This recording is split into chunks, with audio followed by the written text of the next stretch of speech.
Wondubar Crafts.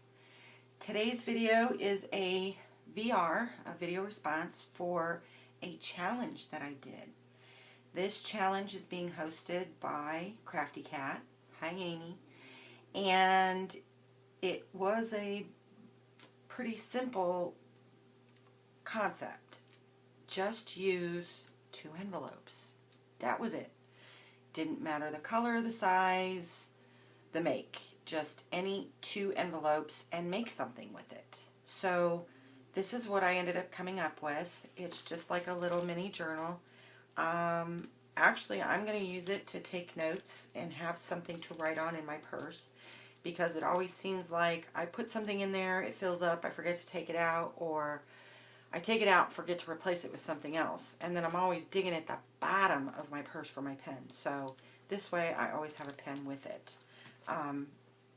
What I did to make the outer cover was I used the envelopes. I used 2 4 by, I think these are not 4 by 9, 4 by 9.5 of these like mailer envelopes with the windows in them. And they are avocado dyed. And then I just stenciled some, just used one of those Tim Holtz stencils and just stenciled on it just to have some background other than just the avocado dye. So let's take a look. And I made this little pen holder out of just a binder clip and a piece of elastic. Okay, so like I said, it's just 2 envelopes. What I did was I took my envelope and I folded up the bottom like this, so that I had, they ended up being 6 inches, because this is a 6 by 4. So, and then I trimmed off one end so that I could have a little pocket in here. So this is just a little postcard that I put in there with a little lacy tab. Back in there. And then this portion here is just that pocket fold.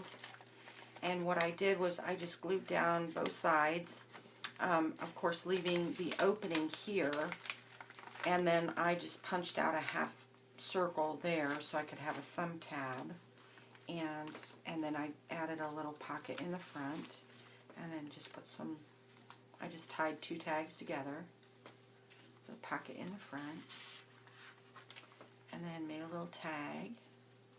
And this one's got a little envelope in here that says Happy Mail. And then another little card on the back. And what I did with this, I had avocado, when I did my last avocado dyed, I tried some of that Hewlett-Packard photo paper that you use for your computer. Because I figured, well, it took the avocado dye, which I figured it kind of would, because it is, after all, photo paper. It's intended to take ink. And I did test a piece out to make sure that A, you could sew on it, and B, that you can write on it. So pencil does not work, it tears it. But ballpoint pen, a felt tip pen, an alcohol marker, highlighter, they all work on it. So anyway, so that's what I did, was I just glued the picture on the front and then just did some decorating. This is some of the rosettes that Crafty Cat had sent me. Thank you, Amy.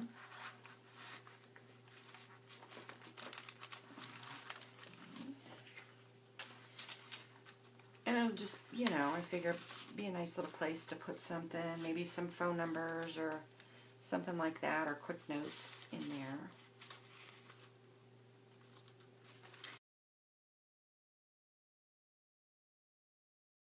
And then in the center, I did the crown binding so that way if I make notes or a grocery list or something, I can take it out and replace it with some fresh paper. And I used a sheet of coffee dyed, a sheet of avocado, and then a sheet of tea stained. And there's 3 signatures, 3 fold-in signatures here. So, same thing here.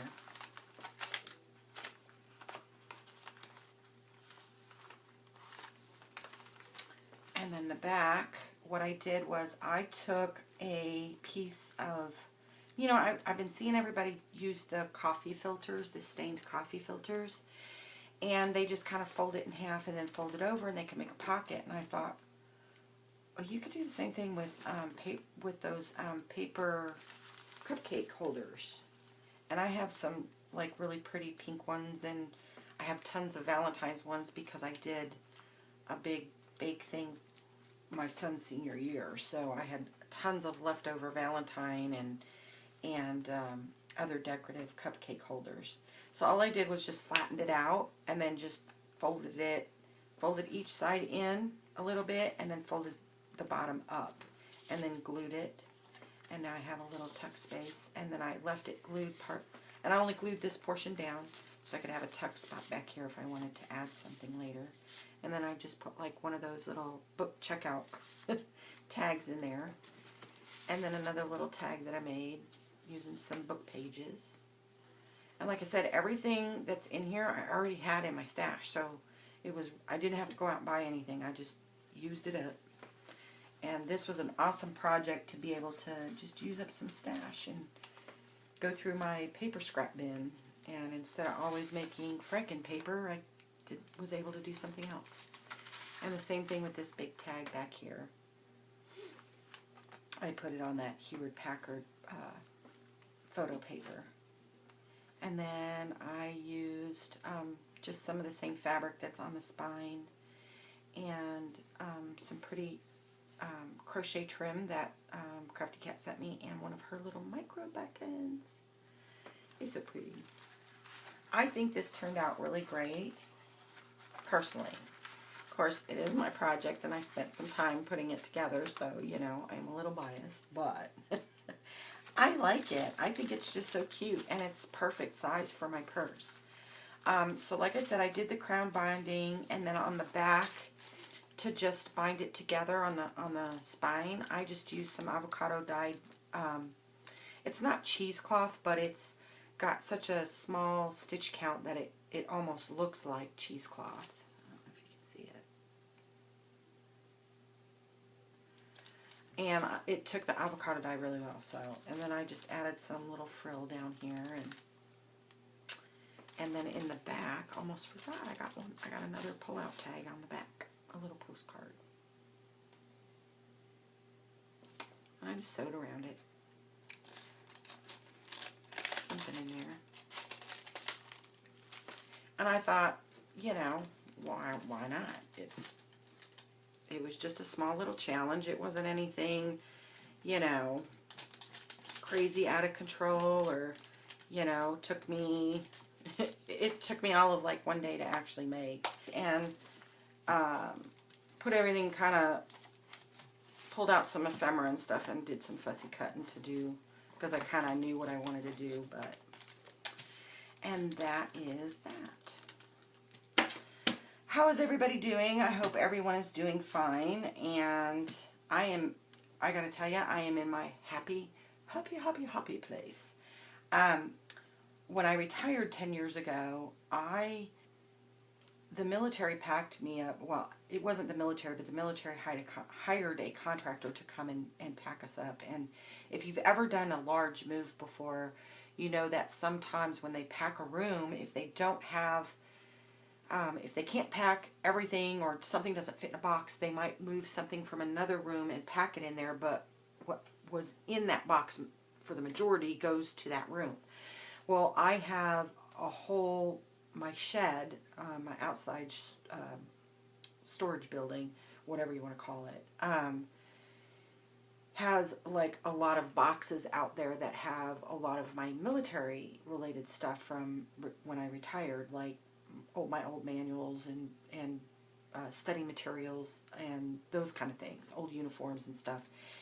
And I retired 10 years ago, and when I put my craft room kind of back together and started, I was like, where are all my buttons? I like fabric, and I like trim, and I really love it. I love the feel of it. I love all that, but I am a freak for buttons.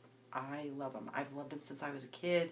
I like how they feel, and I was kind of bummed because I couldn't find any of my buttons, because I had this huge container stuffed full of buttons, and then I had a couple of mason jars that are full of them. And I found in one of the boxes, when I was out there hunting for something, I found one of my jars. But this, since I've been back in my craft room, has been kind of the stash I have been working with, and it's, as you can see, it's quite limited. And I was kind of bummed because I have like a lot of antique old buttons that I've found, I've bought. My mom has given me, my grandmother's given me, and so, I mean, and like, today's Walmart, well, this was maybe a couple years back, but for 3 buttons, it was $1.06, right? I mean, buttons are not cheap to have to replace. And, let me see if I can find that button. I have an older button card. My mom gave it to me the other day. Okay. This is a button card my mom had given me when she found out I couldn't find my buttons. So she's like, here, I've got a couple. And these are old, obviously. I mean, 29 cents for, what, 3, 6, 9, 12 buttons? And then it was on sale for a nickel. So that's like less than half a cent per button. But like I showed you, I mean, some of these buttons can range up into $3 and something. I mean, these ones were $1.42. And I bought these a couple years ago, and I had them for another project and ended up not using them. But, so you can imagine my dismay. I could not find any of my buttons. Well, I found like I said, I found one of the jars, and this is one that I got in an antique store. And this guy, he puts all these buttons in here, and these are all old vintage buttons. Some are somewhat new, but a lot of them are vintage.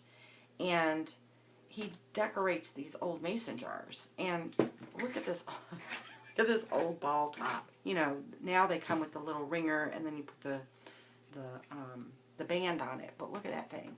It's got like a plastic top. It's old. But this thing is just, I'm so happy I got my buttons back. Or some of them. So I know, because I was freaking out going, I lost all my buttons. So if I found this one out there, I know that all my other buttons are out there somewhere. So, I'll be happy. I'll just have to wait till the weather gets better to go out and find them. They're awesome. And I've got different shapes, different sizes, different colors, whatever. But anyway, if you guys get a chance, go and check out Crafty Cat's video. It's on her channel, and I will link her channel below in the description box on her challenge. It's a very easy challenge. Like I said, it took me a day. You can do whatever you want. If you already do something with envelopes, do a VR on it. She wants to be able to put them in a playlist, and she's just so much fun. You'll really enjoy her videos, and I think she's doing a little giveaway too. I think if she gets enough subscribers. So go check her out and help support her. And we'll see you guys next time. Bye.